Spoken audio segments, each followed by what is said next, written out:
Di balik perjalanan karir Benny Murdani yang penuh kontroversi, ada cerita-cerita yang jarang terungkap tentang hubungannya dengan Presiden Soeharto.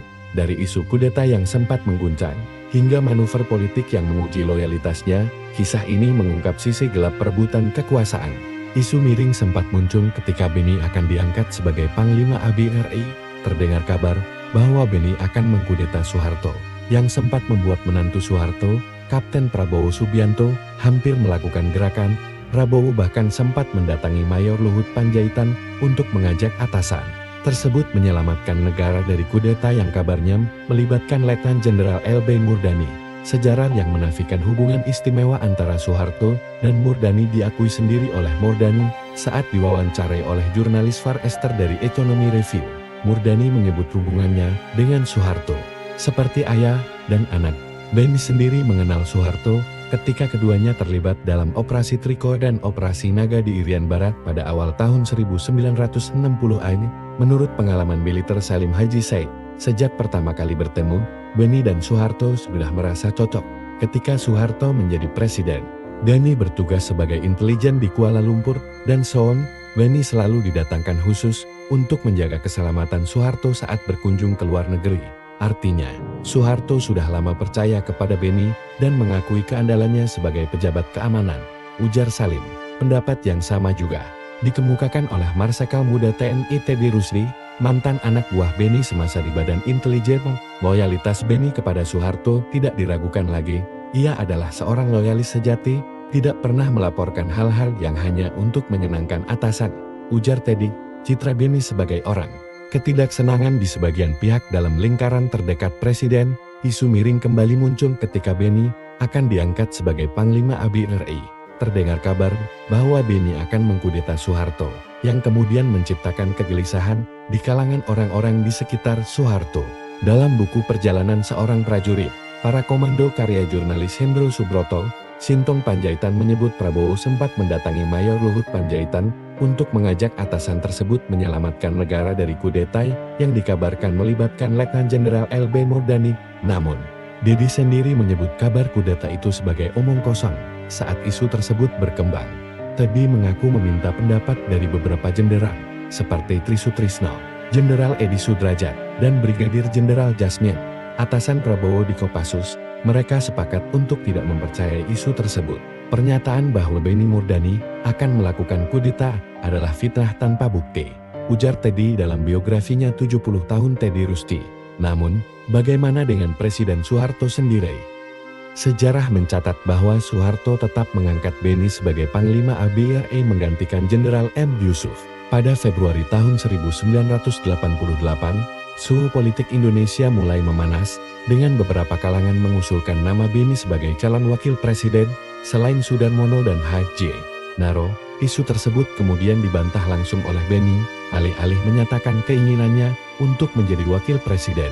Benny justru memberi jalan kepada koleganya, Tri Sutrisno, dengan mengorbankan jabatannya sebagai Panglima ABRI. Saya masih menjadi ketua partai ABRI, tetapi sejak 2 jam lalu, ketua partai sudah bukan tangan saya lagi, melainkan Tri, ungkap Benny dalam biografinya. Namun, harapan Benny kandas. Soeharto justru memilih Sudarmono sebagai pendampingnya hingga tahun 1993. Meski Tri tidak terpilih sebagai wakil presiden, Benny tetap duduk di Kabinet Pembangunan 5 sebagai Menteri Pertahanan. Benny terus berusaha memuluskan jalan Tri menjadi wakil presiden. Berbagai manuver politik yang dilakukannya akhirnya membuat Soeharto semakin mencurigai Benny. Kecurigaan itu berubah menjadi kemarahan ketika putra-putri Soeharto dan sebagian mantu-mantunya terlibat dalam bisnis besar di Indonesia. Banyak kalangan yang gerah melihat situasi tersebut.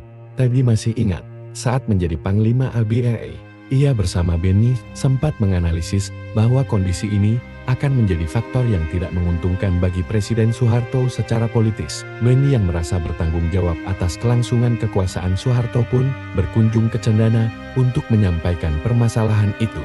Soeharto tidak menanggapi secara serius kunjungan Benny tersebut. Presiden malah mengajak Benny untuk bermain biliar. Saat bermain biliar, dengan hati-hati Benny menyampaikan kekhawatirannya bahwa tingkah laku anak-anak dan menantu Soeharto bisa mengancam posisi sang presiden. Menurut Julius Poor, Benny menyebut kondisi tersebut membahayakan bagi Soeharto.